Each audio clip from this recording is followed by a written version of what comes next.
Hello everyone, मैं हूँ हीना और आप देख रहे हैं लीगल परसेप्शन। आज की वीडियो में हम समझने वाले हैं बीएनएस में क्रिमिनल इंटिमिडेशन यानी आपराधिक अभित्रास के टॉपिक को। वीडियो बहुत ही इम्पोर्टेंट है तो लास्ट तक बने रहिएगा। तो चलिए बिना देरी किए वीडियो को स्टार्ट करते हैं।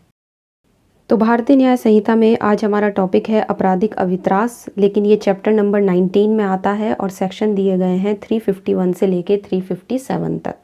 तो आपराधिक अभित्रास को आज हम समझने वाले हैं। ये चैप्टर का पूरा नाम है आपराधिक अभित्रास, अपमान और मानहानि। मानहानि का जो टॉपिक है वो नेक्स्ट वीडियो में डिस्कस करेंगे। आज सिर्फ क्रिमिनल इंटिमिडेशन को समझेंगे और साथ ही इसके कुछ और सेक्शंस को भी समझेंगे। लेकिन आगे बढ़ने से पहले मैं आपको बता दूं कि अगर आपको बीएनएस के हिंदी पेड नोट्स चाहिए तो आप इस व्हाट्सएप नंबर पर मैसेज करके ले सकते हो 9639264080 और नोट्स के प्राइस आपको डिस्क्रिप्शन में मिल जाएंगे। भारतीय न्याय संहिता में आपराधिक अभित्रास यानी क्रिमिनल इंटिमिडेशन को सेक्शन नंबर 351 में डिफाइन किया गया है।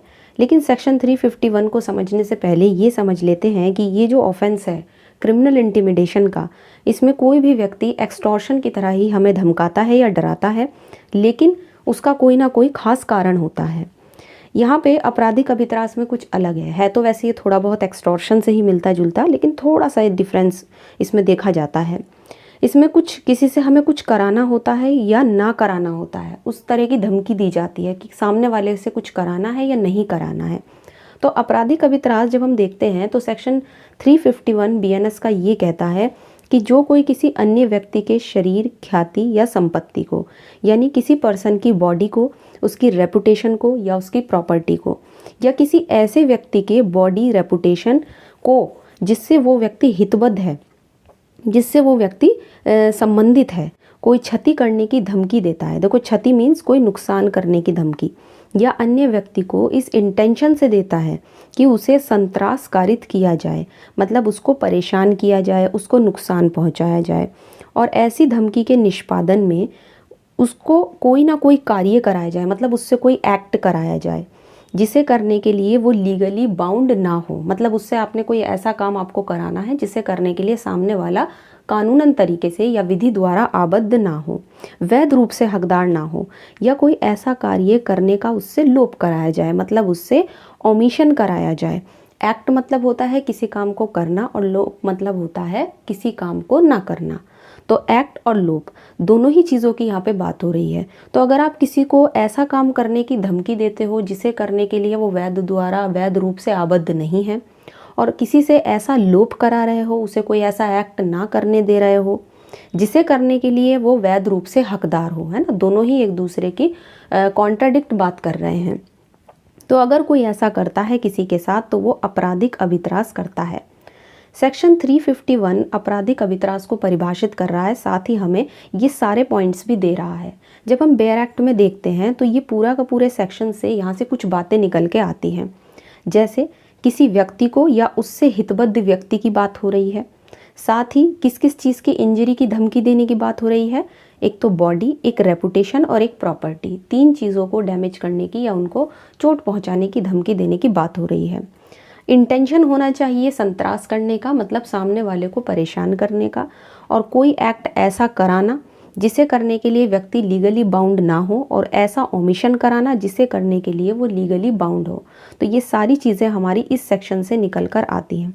तो आई होप यहाँ तक की चीज़ें समझ आई होंगी। अब बात कर लेते हैं एक्सप्लेनेशन की। देखो, एक्सप्लेनेशन कहता है कि किसी ऐसे मृत व्यक्ति की ख्याति, ख्याति मीन्स कोई व्यक्ति है जो डेड है, जिसकी डेथ हो चुकी है, और उसकी रेपुटेशन को अगर कोई चोट करने की धमकी देता है जिससे वो पर्सन जिसे धमकी दी गई है जिससे वो हितबद्ध हो, इस सेक्शन के अंदर उसको आपराधिक अभित्रास माना जाएगा। यानी किसी डेड पर्सन की रेपुटेशन को नुकसान पहुंचाने की धमकी देना भी आपराधिक अभित्रास में आएगा। भले ही वो व्यक्ति जीवित नहीं है, लेकिन उसके जो फैमिली मेम्बर्स हैं, उसके जो रिलेटिव्स हैं, उनके लिए तो उसकी रेपुटेशन अभी भी है ना, अभी भी महत्व रखती है, अभी भी इम्पोर्टेंस रखती है। तो अगर कोई व्यक्ति किसी डेड पर्सन की रेपुटेशन को चोट पहुंचाने के लिए उसको कोई भी ऐसा धक्का पहुंचाता है, कोई भी चोट पहुंचाता है, उसकी रेपुटेशन के बारे में कुछ ऐसी बात बोलता है, तो उसके फैमिली मेम्बर्स, क्योंकि अभी भी उनके लिए उसकी जो रेपुटेशन है वो इम्पोर्टेंस रखती है, तो इसीलिए यहाँ पर उसको भी क्रिमिनल इंटिमिडेशन माना जाएगा। यहाँ तक की चीज़ें क्लियर हुई। अब बात कर लेते हैं केस लॉ की।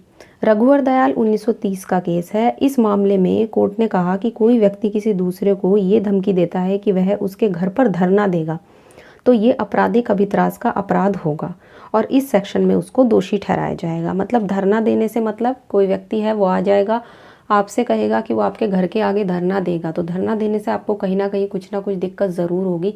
तो इस चीज़ को देखते हुए कोर्ट ने कहा इस केस में कि इसको हम आपराधिक अभित्रास मानेंगे।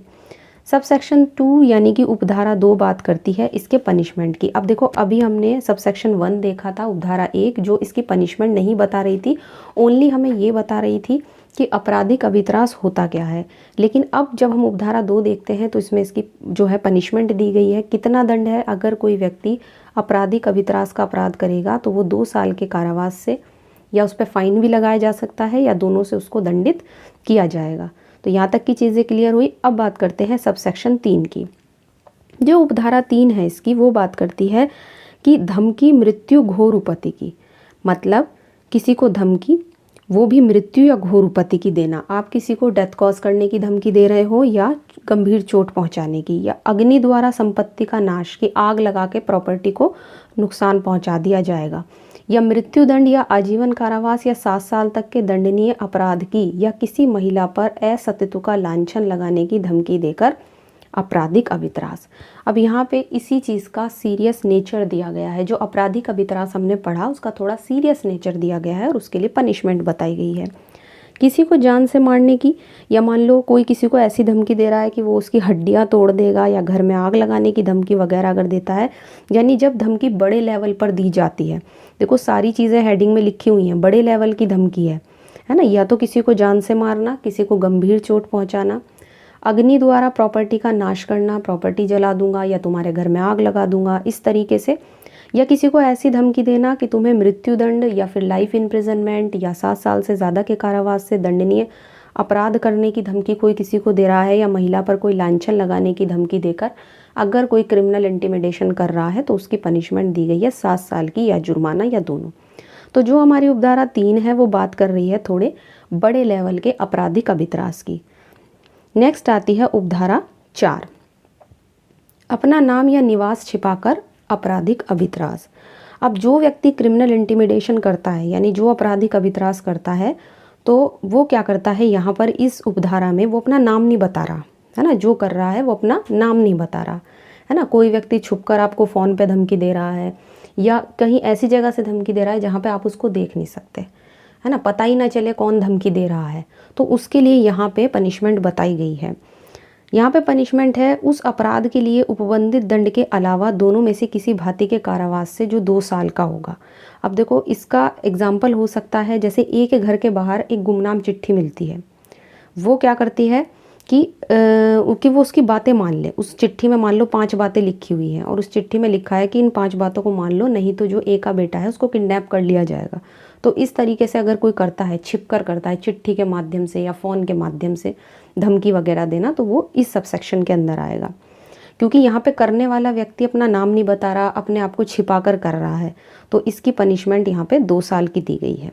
ठीक, और उस अपराध के लिए, जिस अपराध के लिए किया गया है उसका जो दंड है वो तो मिलेगा ही पनिशमेंट, उसके अलावा यहाँ पे 2 साल की पनिशमेंट अलग से है। तो यहाँ पे ये कहा गया है सब सेक्शन 4 में। सेक्शन नंबर 352 यानी धारा 352 ये बात करती है लोक शांति भंग कराने को प्रकोपित करने के आशय से साक्ष्य अपमान।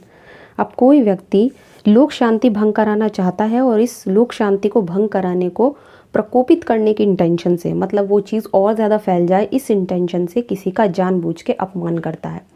सेक्शन कहता है जो कोई किसी व्यक्ति को साक्ष्य अपमानित करता है, जानबूझ के किसी की इंसल्ट करता है और उसके द्वारा उस व्यक्ति को इस इंटेंशन से और जानते हुए प्रकोपित करता है। प्रकोपित मीन्स किसी को प्रवोक करना, उसको उकसाना या भड़काना, कि ऐसे प्रकोपन से वो लोक शांति भंग या कोई अन्य अपराध करे, तो उसकी सज़ा है यहाँ पर 2 साल की या जुर्माना या दोनों। इंटेंशनली आप किसी की इंसल्ट करने के लिए गाली गलौज करो और जो इंसल्ट करता है वो जानता भी है कि जिसके साथ गाली गलौज या जो भी कहा जा रहा है उसको, वो गुस्से में आकर कोई ऐसा एक्ट कर देगा जिससे लोक शांति भंग हो जाएगी, या कोई दूसरा अपराध भी वो व्यक्ति कर सकता है।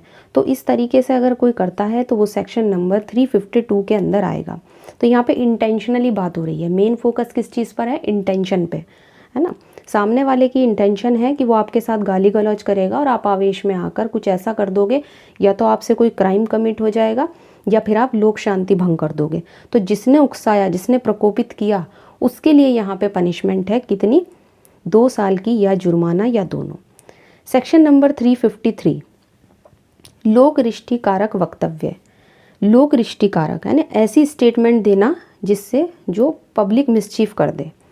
तो यहाँ पे कहा गया है कि जो कोई किसी कथन, कोई भी स्टेटमेंट है, कोई भी मिथ्या जानकारी, मतलब कोई भी फॉल्स नॉलेज, झूठी जानकारी या रिपोर्ट को इस इंटेंशन से रचेगा, मतलब बनाएगा या उसको पब्लिश करेगा या उसको परिचालित करेगा एक तरीके से, है ना, यहाँ से वहाँ पहुँचाना। तो इस तरीके से अगर कोई करता है, वो स्टेटमेंट, झूठी जानकारी या रिपोर्ट कैसी है, इंडिया की सेना, नौसेना, वायुसेना का कोई ऑफिसर विद्रोह या कर्तव्य की अवहेलना करे, मतलब इस इंटेंशन से वो स्टेटमेंट दी गई है या इस इंटेंशन से वो झूठी इन्फॉर्मेशन या रिपोर्ट दी गई है कि जिससे ये संभावना हो कि या तो इंडिया की आर्मी, नेवी या एयरफोर्स का कोई भी ऑफिसर या तो विद्रोह करेगा या वो उस नाते अपने ड्यूटी को फॉलो ही नहीं करेगा, अपना कर्तव्य पालन करने में असफल रहेगा, या ऐसी स्टेटमेंट से जनता में डर होगा जिससे कोई व्यक्ति राज्य या लोक शांति के खिलाफ अपराध करेगा, कि स्टेट के खिलाफ कोई ऑफेंस करना है या लोक शांति के खिलाफ कोई ऑफेंस करना है,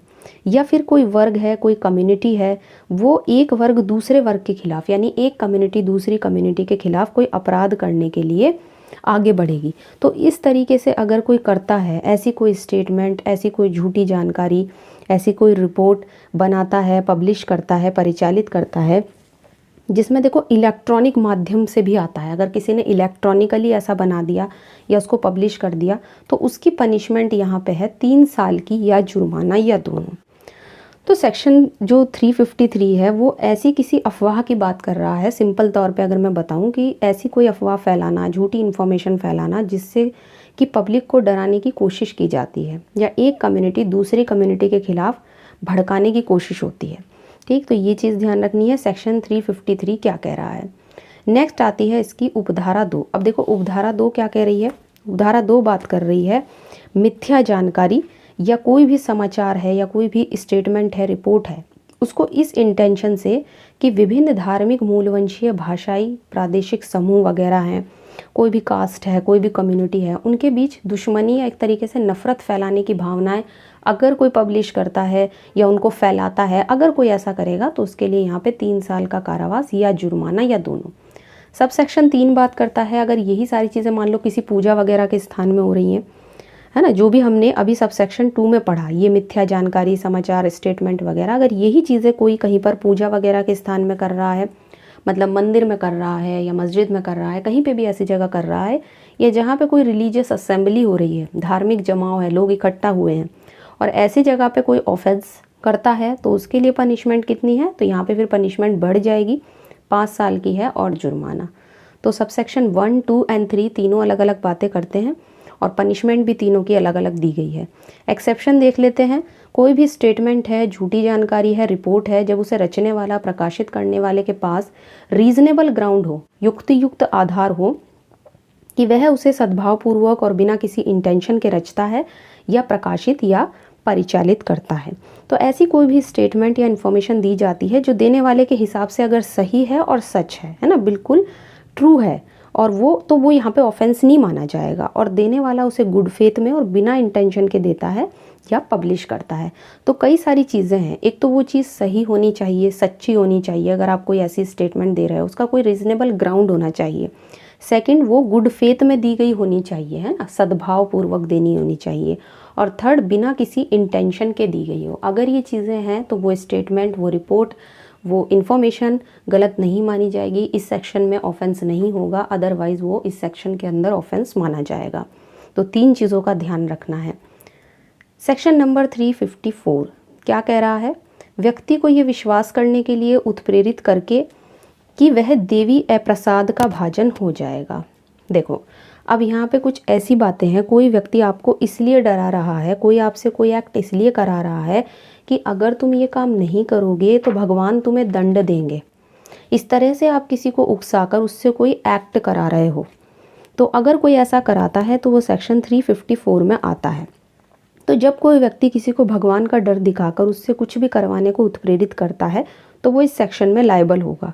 यानी उससे कुछ करवा लिया जो उसे नहीं करना चाहिए, या उसे कुछ ऐसा करने से रोक दिया जो उसे करना चाहिए, है ना।